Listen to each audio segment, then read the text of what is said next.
Good afternoon, everyone. I will be doing the external group assignment 4.2. The introduction.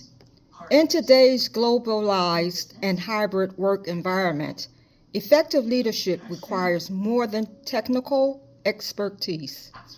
It requires the ability to navigate diverse cultural contexts.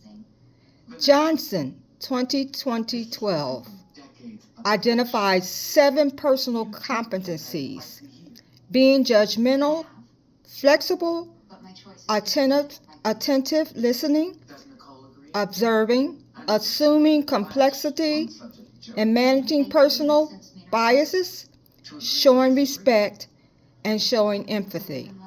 As critical for establishing cross-cultural relationships, this report continues a comprehensive strategy to develop these competencies, connecting ethical leaderships with organizational success.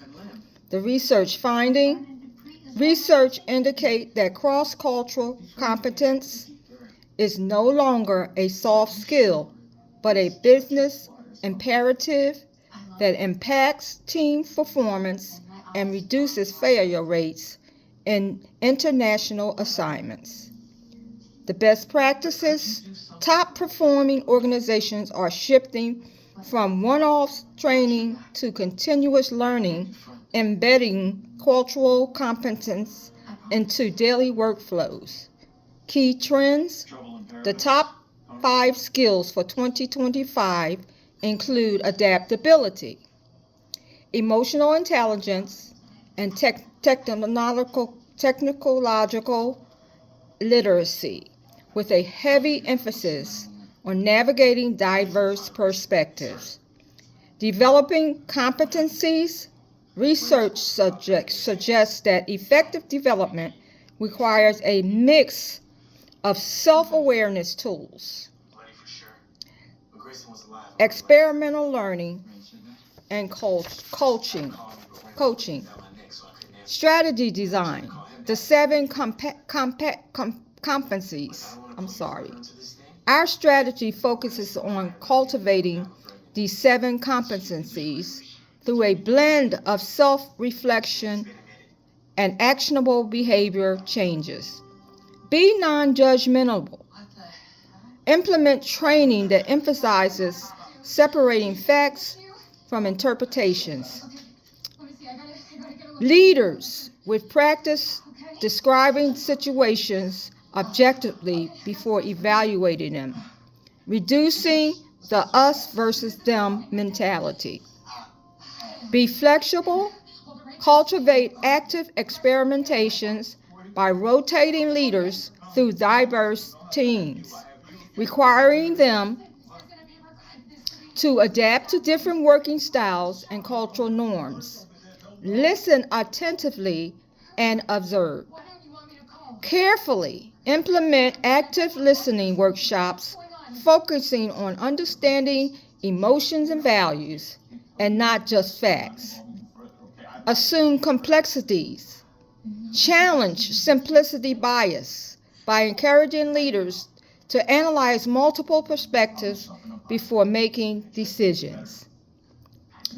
Managing personal bias: use implicit bias assessments and structured bias interpreters. Workshops to help leaders recognize and mitigate their own subconscious bias.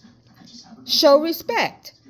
Implement inclusion panels to ensure diverse voices are heard and to create a culture where respect is measured through 360-degree feedback.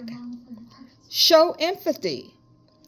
Train leaders to act as coaches who practice perspective taking, allowing them to understand the lived experience of their team members. Implementation plan, training program. Workshops: quarterly workshops on cultivating culture intelligence, focusing on scenario-based learning where participants role play cross-cultural negotiations. Modules and reflections applications. As discussed in our blogs, we will integrate assumed complexity by requiring a three-perspective check on all major team decisions. Mentorship and coaching. Cross-cultural mentorship pairs leaders with mentors from different cultural backgrounds or geographic regions. Coaching. Establish executive coaching focusing specifically on emotional intelligence and empathetic leadership. Continuous learning. Peer review. Integrate cultural competency metrics into 360-degree peer review. Thank you.